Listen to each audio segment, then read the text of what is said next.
Looking at your career and looking back at it, you lived through some amazing times in this country.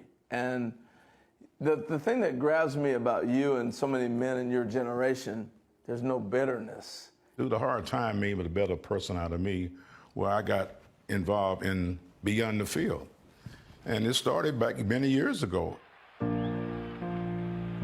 Willie Horton's baseball journey began with his hometown Detroit Tigers in the early 1960s. When he arrived at Tiger Spring training site in Lakeland, Horton had a first-hand experience with segregation. When I got to Lakeland, I see a yellow cab, checker cabs. I'm gonna go get my luggage, duffel bag, go get in the cab. And he said, "Where you going? You can't ride." I'm thinking, as a kid, they playing a rookie joke on me. I said, "Okay, how do I get there?" He said, "You got to walk." I said, "Well, give my duffel bag." And I walked 3 or 4 miles from downtown Lakeland. Then as I get to Tiger Town, I seen this white kid that I played Little League ball in Detroit, and we went to room together. They said, "No, you can't room together." I said, "What the hell is going on?" So I started to go eat. I had to sit over here. He sat there. I seen the fountain said black and white water fountain. I thought something was wrong with all the water. So even though you were playing, they were making you eat in a different area than the other ball players. And so I called my papa, my dad. I said, "I'm very confused. I love my grandmother." He said, "What you talking about?" I said, "Your mama's white. What, I supposed to stop loving my grandmother?" He said, "What?" He said, where this come from?" And I told him what happened, but I didn't understand it at the time. Then next thing I met Ernie Harwell, and I used to go over Ernie Harwell's home on Sunday in Clearwater, have dinner, and I learned from him about life.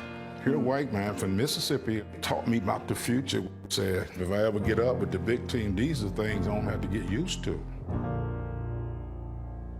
While a young Willie Horton was adjusting to segregated life in the South, he had the lessons that he learned about Jackie Robinson to lean on. Your dad, he had to be elated when Jackie Robinson broke the color barrier. As I remember, we were still living in Virginia. I remember my papa had a bus trip to Cincinnati to see Jackie play. Did he talk about that, the importance of that game and what he remembered? Well, they was very excited. Papa always talked about the man, what he went through, the sacrifice.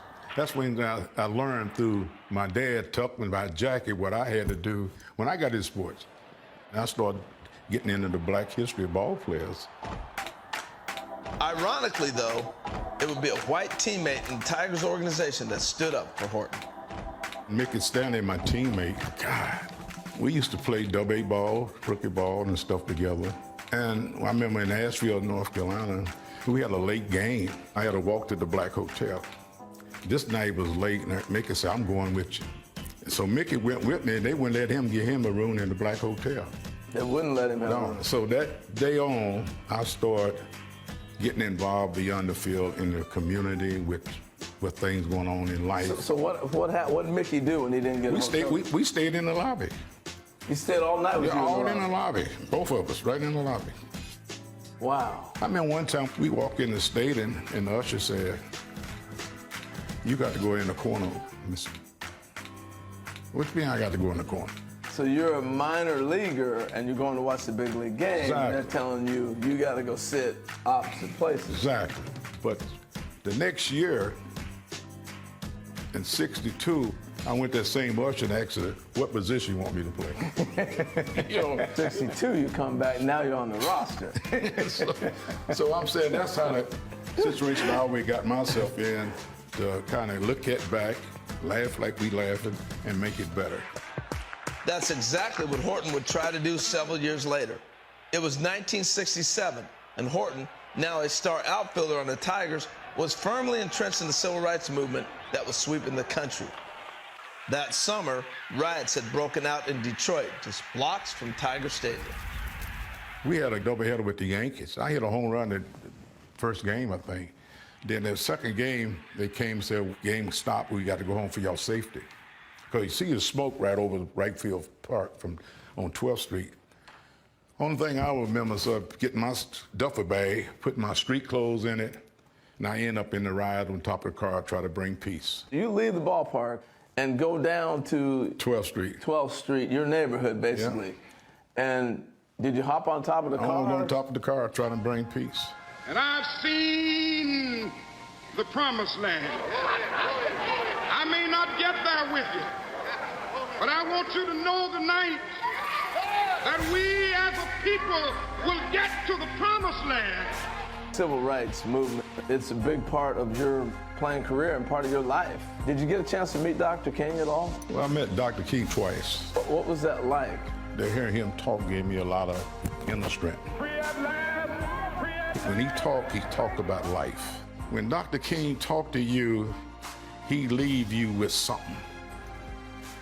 And then I was very scared in '68 when he got killed. I think it brought us as a team much closer. Yeah. It brought us closer where I think some of my teammates got more involved and make it better for the future too. How difficult was it to go back on the field after Dr. King was assassinated? It was tough. It was confusion. Was there a thought of maybe not taking the field at all? Well, Not yeah, playing? a couple of it came up, but then we said we dishonor him if we didn't. So what was the purpose? But taking the field, it showed he had a purpose for us to grow. You know, I had a dream. Yeah. That had to be a little more personal for you because you'd met him, so you really had a real connection. Well, you get there, you start thinking about, first thing you get to, oh man, then you start thinking bad things, then you say, what? I've destroyed what he wanted. Fastball, Mason! Tigers are going to win this one! Willie Horton comes up with a big base hit from the bottom of the ninth. Back on the field, Horton's 1968 Tigers won 103 games and an improbable 7-game World Series over the favored St. Louis Cardinals. Detroit's the new world champion. And there is a scene that has been repeated many times in World Series history. It's a happy bunch of Tigers. They have beaten the Cardinals 4-1, and they have replaced them as the champions of baseball. From '67 to '68, seeing this town come together as a whole. I've seen white people, black people together. What we did in '68, we was part of healing the city.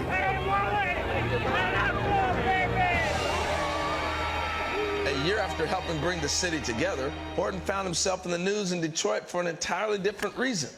It was 1969, and Horton was keenly aware of the lack of black ball players on the Tigers' Major League roster.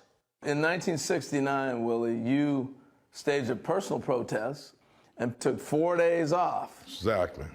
I said this is the time we got to have a change. We had Ike Brown, Les Kane, and these kids in the minor league. They should be in the big league. So you wanted more black players Exactly. in the big leagues. Because the Tigers have black players in the minors. And you knew they were ready. And you took a stand with the power of your platform. So what happened in those 4 days when you didn't play? Meeting with the owner, I got understanding about what's going on in life.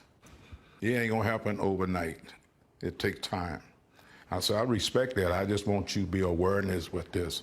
We do have black players in the minor league should be here. And then that was the end of the meeting. And then I went back to the ball team.